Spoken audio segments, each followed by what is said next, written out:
So we're continuing with the antidotes to anger. And I wanted to share today my absolute favorite because it's the most effective thing I've ever found to apply when I am dealing with issues of anger on any level, especially once I have identified that if I've got a thing ruminating in my mind about somebody, it's always anger. Whatever else may be a part of it, if that inappropriate attention thing is happening and I'm going to that person, it is always anger. There are other things in there too, perhaps. But this takes us step by step to begin to reason our way out of a distorted state of mind into a mind that is much more beneficial. So the meditation comes from Lamrim Outlines, which is a book put out by FPMT some years ago and is still available. But these points will be helpful. You don't have to get the book for it. You start by imagining a person in front of you with whom you have a difficult relationship. It says a fearful and angry relationship, but it doesn't even have to be that. Just somebody who's bugging you a little bit. Any kind of situation where you're having difficulty with a person, just imagine the person there in front of you. And our point is to try to transform our view.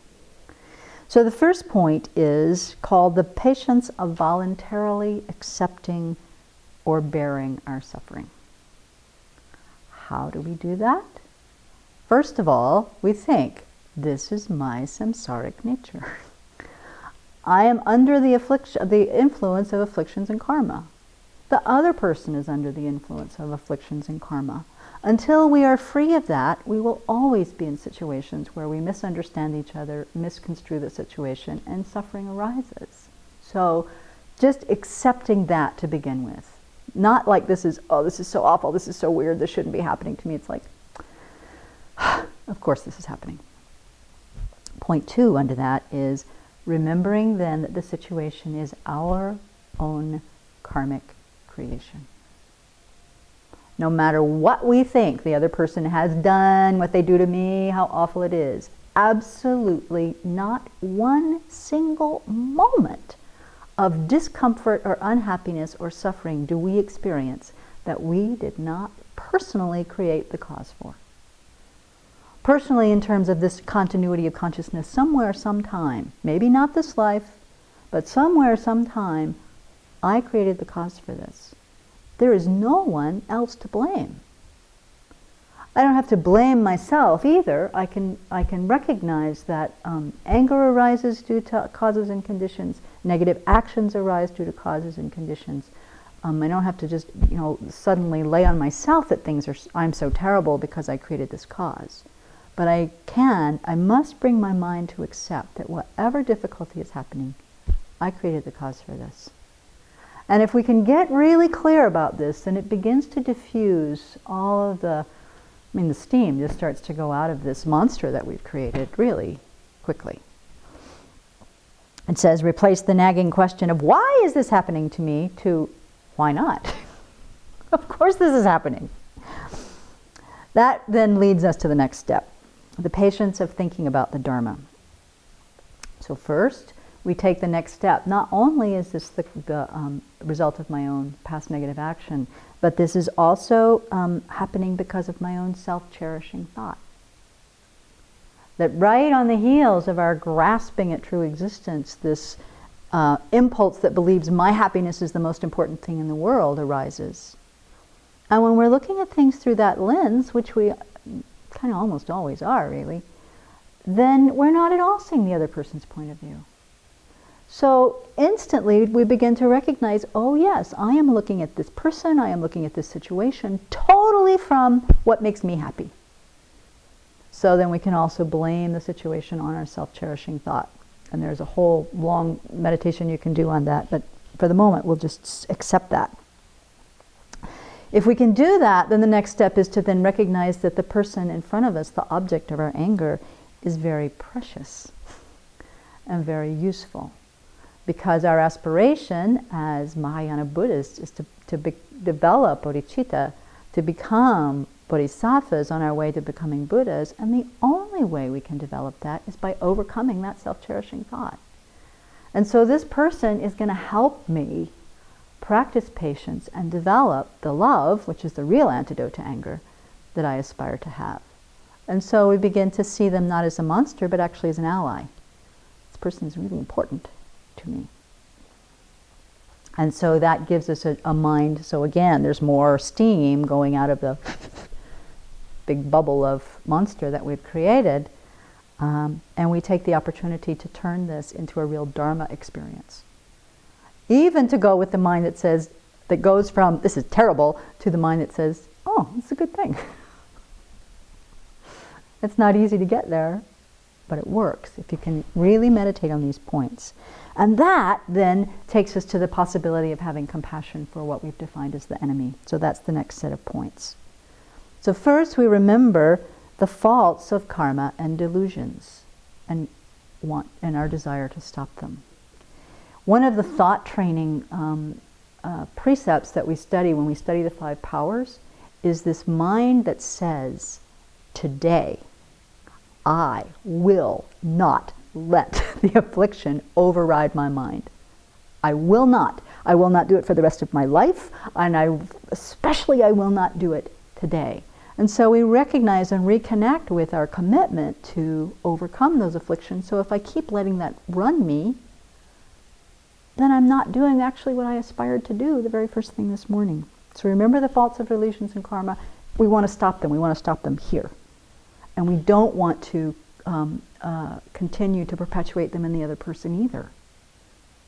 We're starting to, if they're our ally, we also want them to be free of karma and afflictions. Then if we take that thought, then we can go to the next step that says the reason they're doing things that bug me, if they really are doing something with an intent to harm, is because they're suffering. Why would I want to harm? Why would I want to get back at someone who's in pain? I don't. I actually want to wish that person to have happiness. And so with that meditation, you begin to be able to generate a feeling of forgiveness, or a feeling of understanding, of compassion for their situation, and then a feeling of forgiveness and a wish really for them to be happy so that love arises. And if that can come into our hearts, then we hold on to that feeling and extend it as far as we can to as many living beings as possible. And you get up from the cushion, if you've been successful all the way through these points, with a totally different mind state and a willingness and a wish to continue to cultivate love for all living beings. Because this feeling of love, loving kindness, is the antidote to anger. So the antidotes we've been talking about, this one here even, are the ones that you do when it's already happened, it's up and flaming. But the more we can spend our time cultivating a heart of love off the cushion, on the cushion, in the times when we're not inflamed, the more our mind is filled with that thought and the less our habit of anger, and the more our habit of anger is transformed. So this meditation leads us to that. So I just want to go to the points really simply again. So remembering it's our samsaric nature, remembering this is our karmic creation, so okay, we're accepting it. Blaming the experience on our self-centered thought, recognizing that the object of our anger, the monster we've created, is actually very precious to us because we want to cultivate patience, fortitude, and we want to develop love. And then really embracing the situation as an opportunity to practice. And then the third step is remembering that we don't want to foster delusions and afflictive mind states in ourselves, nor in anybody else. Recognizing that the other person is suffering or in pain in some way.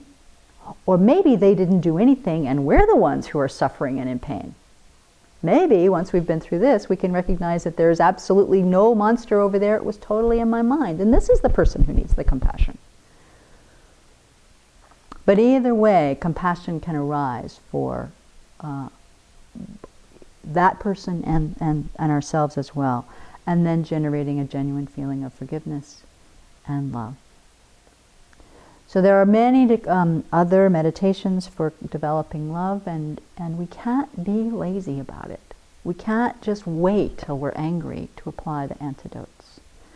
So very quickly, one thing that I've been sharing lately again that has also been really beneficial, especially if you're living in a family or a work situation or like we are in a community, spend some time every day reflecting on the kindness of the people you live with. One by one by one. Thinking of their good qualities, thinking of the kindness we've received, and with time, that general attitude of who are these people in my space all the time changes to, oh, these are the people I'm really sharing a life with in a positive way. We're going in the same direction together. So love can really arise in that situation.